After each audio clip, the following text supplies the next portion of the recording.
confirmed the government's support for Azimio leader Raila Odinga in his bid to become the AUC chairperson. In a joint briefing, Odinga said he is committed to enhancing trade across Africa and boosting the economy.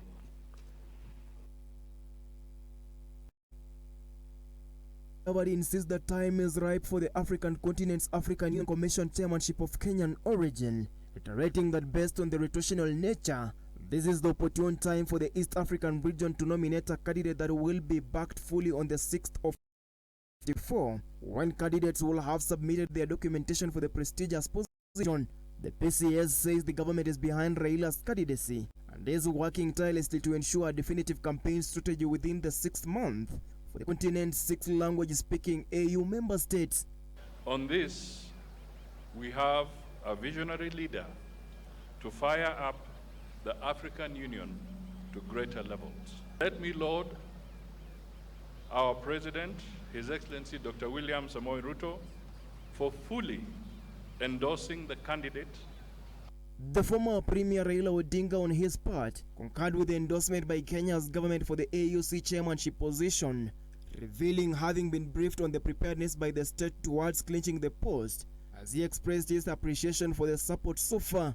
We exchanged notes on the state of the quest so far, that we are in this as Kenya and not as partisan political parties.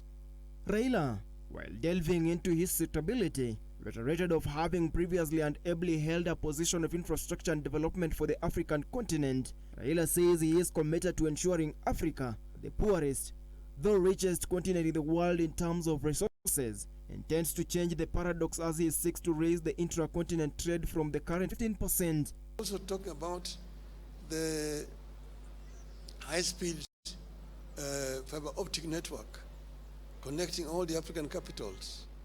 We're talking about open skies.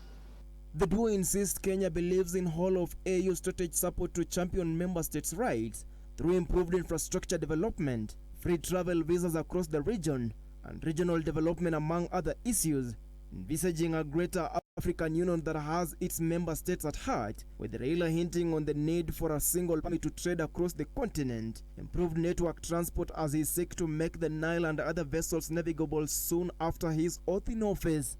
You need to get permission from Nairobi, Dar es Salaam, Kinshasa, Lusaka, going down those sides. So all this is what is making inter-African trade difficult.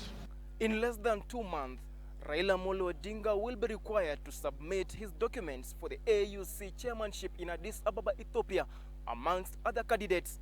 The government still insists Raila qualifies to be the AUC chairperson. Stanley Lugaria, Look Up TV, Nairobi.